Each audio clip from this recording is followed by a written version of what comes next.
250 here tonight at the school.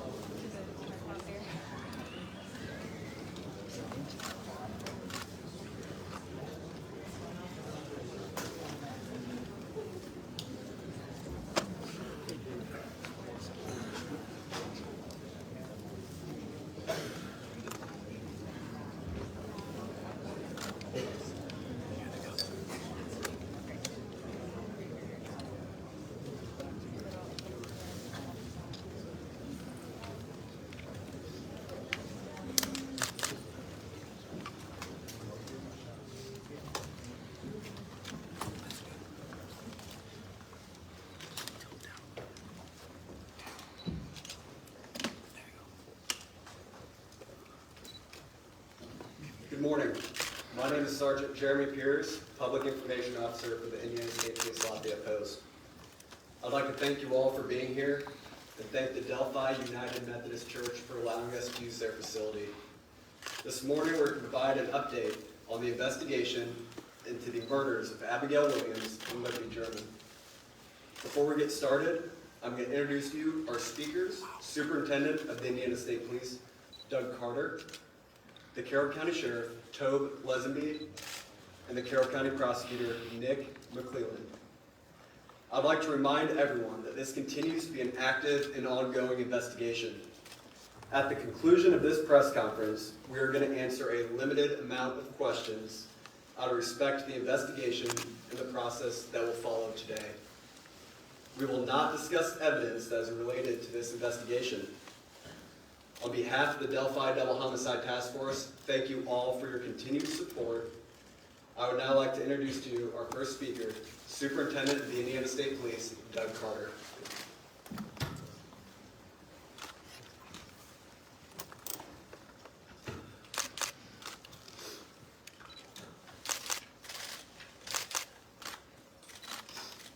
Give me just a second here.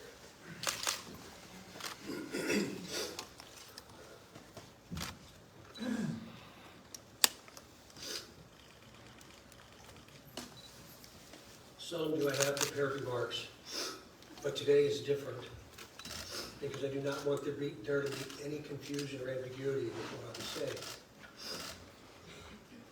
Today is not a day to celebrate, but the arrest of Richard M. Allen of Delphi on 2 counts of murder is sure a major step in leading to the conclusion of this long-term and complex investigation.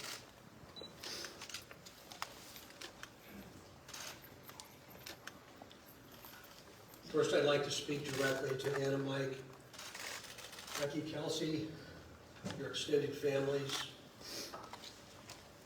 along with the entire Delphi community that certainly has grown and now includes our nation and even many countries around the world. I am proud to report to you that today, actually last Friday, was the day, and an arrest has been made. Thanks to literally hundreds of media outlets that have been steadfast in reporting and keeping the memories of Abby and Libby front and center.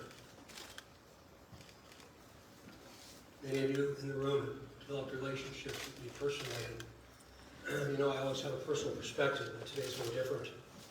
But from a very personal perspective, you all have provided inspiration and support, even while oftentimes frustrated with us and me.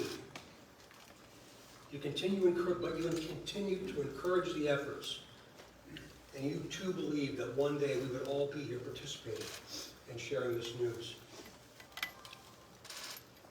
To the entire law enforcement community, which includes all local, state, and federal agencies, which are far too many to specifically mention today, thank you, thank you, thank you. We are going to continue a very methodical and committed approach to ensure that if any other person had any involvement in these murders in any way, that person or persons will be held accountable. Since the murders of Abby and Libby, 2,086 days ago. The daily investigative team has worked tirelessly and is certainly worthy of mention today. Specifically, Sheriff Linsonby, Sheriff of Carroll County, Detectives Tony Liggett, Detective retired Kevin Hammond, former Delphi chief and now the prosecutor's investigator Steve Mullins, State Police First Sergeant Jerry Holman, Detectives Jay Harper, Dave Vito, and Ryan Harshman, along with members of the United States Marshal Service, specifically Agent Jeremy Clinton and Agent Bill Culfers. With them today is Dan McClain, U.S. Marshal, appointed U.S. Marshal. Our state police analysts, our scientists from many different disciplines within our laboratory division, Mrs. Kathy Shea, for your incredible dedication to detail, and to so many others that I know I've missed. I really believe that Abby and Libby would be proud of you for standing strong, even in the face of immense pressure and perpetual criticism.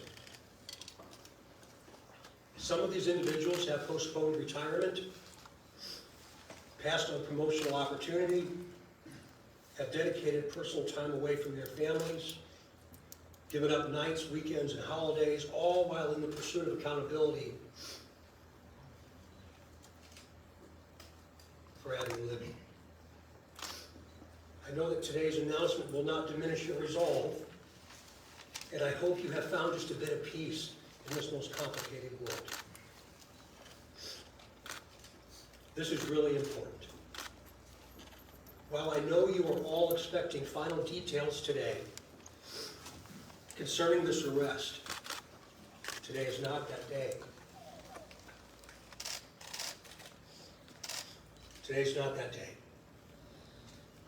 This investigation is far from complete, and we will not jeopardize its integrity by releasing or discussing documents or information before the appropriate time. Prosecutor Nick McClellan, of course, will share additional information about what we can and cannot say, and also explain to you why the probable cause affidavit is temporarily sealed by the court and not available. And by the way, he has been a tremendous asset to this team. I'm yet again asking you for your patience and please your understanding while our system of due process works. Also remember that all persons arrested are presumed innocent. All persons arrested are presumed innocent. You all will have an innate desire to subjectively interpret and then report what you think. We in the law enforcement realm cannot, and you should never allow us to, talk about what we think concerning facts, but rather discuss and share at the right time what it is we know. The time will come when additional details can be released. But again, today is not that day. It's about Abby and Libby, their families, and this community, this nation, and even our planet. The prosecutor has been very clear with law enforcement about what his expectations are, about what can and cannot be released, shared, or discussed. So we will, of course, comply. If you choose to be critical of our silence, be critical of me.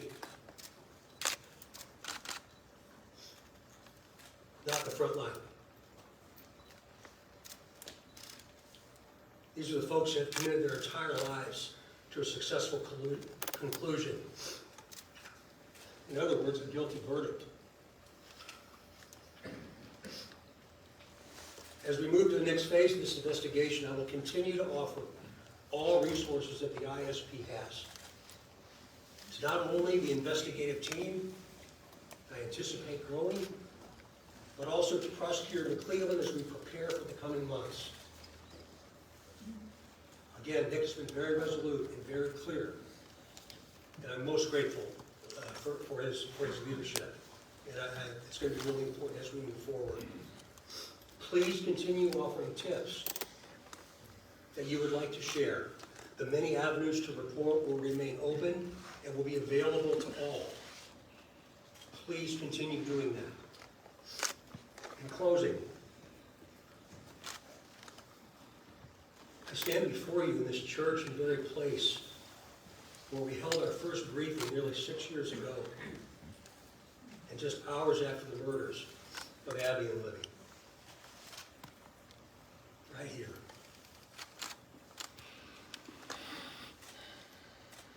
Pulling in today, I wasn't really sure what emotion I would experience. But peace came over me. And I didn't expect that to happen. And I hope all of you,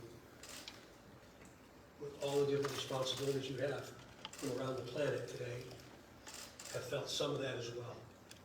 But remember, we're not done. I think what we all have experienced proves that together there's nothing we cannot do. But more importantly, giving of ourselves, all of us,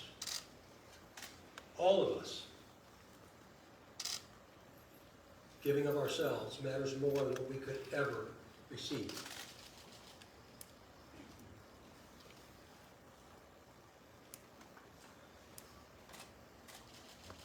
Abby and Libby, though in death, have had a profound effect on so many of us, on how we live, and as importantly, who we all should be. I would now like to introduce to you my friend, Carroll County Sheriff Tom Linsby, for his remarks.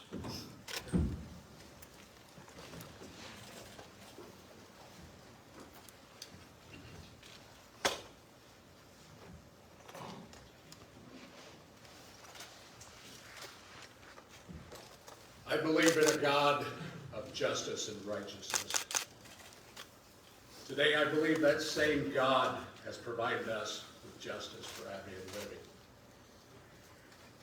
As Sheriff of Carroll County, Indiana, I want to publicly and sincerely thank each individual who played a role in helping us during this 5.5-year investigation. Whether it was in an investigative capacity, providing tips, cards or letters of suggestions or encouragement, phone calls, and thousands of other countless ways of communicating. I earnestly thank those who prayed for this moment in time. We now move forward through the Indiana criminal justice system, allowing the system to provide its due diligence and process in providing that justice which is owed Abby and Libby, their families, and this community. Thank you.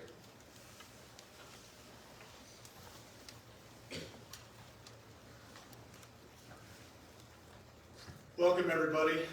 My name is Nicholas McClellan. I'm the Carroll County Prosecutor, and before we get started, I want to reiterate some of the things that Sheriff Lesenby and Superintendent Carter stated.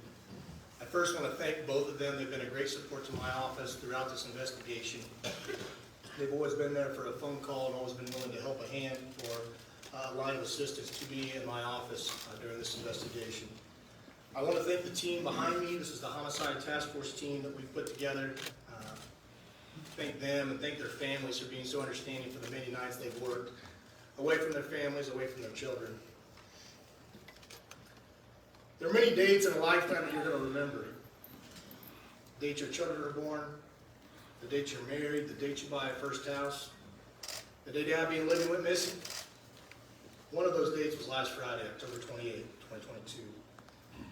At that time, we had gathered evidence to formulate a PC that was submitted to the court, and the judge did find probable cause for arrest of Richard Allen. He's been charged with 2 counts of murder for the murder of Abigail Williams and Liberty German. This investigation is still very ongoing. We're keeping the tip line open, the tip email open. We encourage everybody to continue to call in tips, not only about Richard Allen, but about any other person that you may have. For that reason, and for the nature of this case, the probable cause and the charging information has been sealed by the court. I've been very clear to everybody that per the court order, we cannot talk about the evidence that's in the probable cause or the evidence that's in the charging information. That will become evident to you at some point, and it will be released, but right now is not that day. Today's about Abby and Libby, focusing on them. Mr. Allen has had his initial hearing. He's entered a preliminary plea of not guilty. The matter's been set for a pretrial on January 13th at 9 a.m., 2023, and a trial date of March 20th, 2023 at 9 a.m. He is presumed innocent. We will have an opportunity and day in court when we can present the evidence that we have against him. But until that day, he is presumed innocent. I want to open up to a few limited questions from the audience. But again, keep in mind, we are not going to talk about the evidence that we have in this case or about the charging information. We cannot. Those things have been sealed by the court. And so I would open up a few questions. Prosecutor, when did Richard Allen become a suspect, and do you think he acted alone? Again, that's part of the investigation, so I'm not going to talk about those things. What I can say is that we have probable cause established by the court for his arrest, and he is in custody. He's being held currently without bond. How long has he been a Allen suspect? connected with him in time? I'm sorry? Is Mr. Allen connected in any way? Again, that gets into the evidence we have in the investigation, and I know from everybody it's frustrating. I know everybody, not only reporters, but the family, everybody wants to know more information. I understand it's frustrating, but my goal is to maintain the integrity of this case. This is a question for the superintendent. Superintendent Carter, you had said that you believe that you had spoken to the suspect or the suspect's family 2 years ago. Is this man one of those people? Again, I appreciate the question, but we're getting into the timeline of events, and today's not the time to do that. Can you talk about how rare it is? In terms of the family, I know we've had a lot of conversations with them. We were almost in tears pretty much when we started about this press conference. Can't imagine how emotional it is for everybody that's worked on this case. What was your conversation first like with the family of Abby and Libby when you were able to tell them you finally got the suspect? It was a very personal moment for me, and I think it was a very personal moment for them, for all of us, that have had interaction with the family. We developed a relationship that I think is going to last at least one lifetime, and maybe a second. So it was a very, very, very sad and a very humbling experience. Superintendent, you asked for tips. Detective work was a reward for $325,000. Did this all come together to make this nexus? Is that the combination of all 3 things that led us to this day, or is it one or the other? Eventually, you'll be able to see what led us to this day. But again, today's not that day. To include the reward, you mentioned that, Raphael, about the reward itself. And again, very premature for us to talk about that. There's still a tremendous amount of work to do. Superintendent, what would you say that Abby and Libby have taught you in death that we can remain to continue on with in life? I think probably resilience and understanding the value of each and every day. That today was the day, but I didn't anticipate they ever thought today would be their day. And I feel like I've known for a long time. Is somebody else involved in this case? Excuse me? Do you assume there's any other individuals involved in this case? We haven't closed the door on the investigation, and so that's why we keep the tip line and the tip email open. And so we're not presuming anything at this point, but we're going to continue to take tips, continue to take any information anybody has, and as we've done with all the information we've gathered, we're going to look at that and examine that and see where it leads us. Mr. Prosecutor, Is can you Allen explain facing any the other law? charges? You've asked the court, based on this investigation, that these documents should remain out of the public view. Can you explain, without getting into the details of what's in the documents, But this is not regular. Usually a public hearing is held. We should be able to see all the documents, right? In the Sure, internet, But you made a decision. Can you explain your decision as to why you believe that maybe for the next 30 days, no one in this room should have access to those records? Sure, it is unusual. We don't do it very often in all the cases that we handle here in Carroll County. We did it in this case because the investigation is still open. And while all cases are important, the nature of this case has some extra scrutiny with it. And so my office, felt it was important to seal those records. There will be a public hearing on whether or not those records are going to remain sealed or not. There'll be public notice for that hearing so that everyone can attend, but there will be a hearing to determine whether or not they're going to stay sealed. But for now, to me, it's about protecting the integrity of this case. I want to have an opportunity at some point to have an opportunity in court to explain the evidence and for that not to be tarnished or tainted or anything like that. Again, he's presumed innocent, and so it was important for me in this case to do that. How does Keegan Klein fit in, and the Kleins fit into all this? Hold on just a minute. How do the Kleins fit into all this? We're not going to comment on that right now. As part of the investigation, again, we just encourage everybody to continue to call in tips if they have them about anybody, and we'll examine those tips. There was a 5-week... How does it feel for you guys to have searched nationwide for nearly 6 years, going all over the place, only to find your guy, down the street from your office? That's a hard question to answer. It's a mixed emotions. I've been watching the news all weekend like everybody else has, and I think a lot of the members of the public said it right. It's bittersweet. It's a step in the right direction. It's concerning that he's a local guy. So I think just different emotions.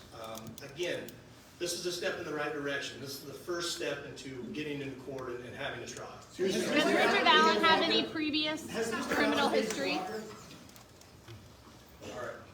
That concludes our press conference today. Shortly, I will be releasing a press release that will have this photo and a couple more details that'll also be here for handout. That'll also be on the Indiana State Police Lafayette Post Facebook When page. is that going to be out? Right after this press conference, I'm going to send it out. There's also hard documents in the back. Thank you all for taking the time to be here today, and be safe as you travel.